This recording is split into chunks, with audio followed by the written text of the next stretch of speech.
Bagong team ni Jalen Green sa NBA next season. Goodbye na sa Phoenix Suns. Tara kwentuhan.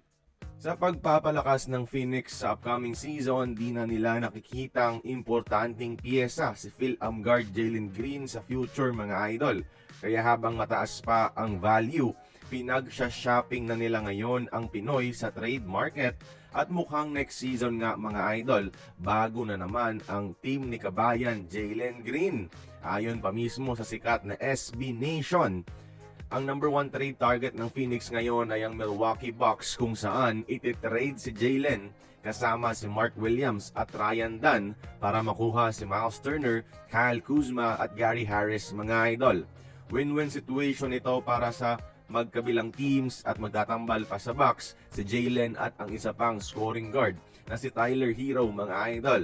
Isa din sa projection ng SB Nation ay Jalen Green to Kings mga idol plus iba pang player kapalit si Domantas Sabonis. Bottom line is, parang tinatapon ng Phoenix si Jalen sa mga rebuilding teams ngayon at hindi yan maganda pakinggan mga idol.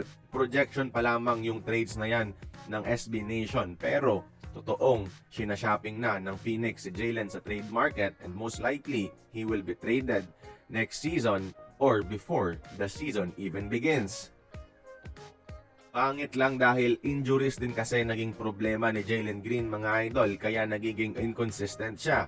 May mga laro pa rin siya na pinapakita na may superstar potential talaga siya sa NBA pero tuluyan na ngang nawala ang tiwala ng Phoenix sa kanya at di na siya nakikita sa kanilang future.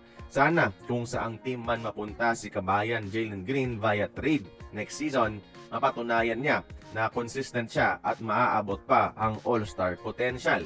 Kaya kayong mga idol, suportado nyo pa rin ba si kabayan Jalen Green? At tingin nyo ba saang team kaya siya mapupunta next season?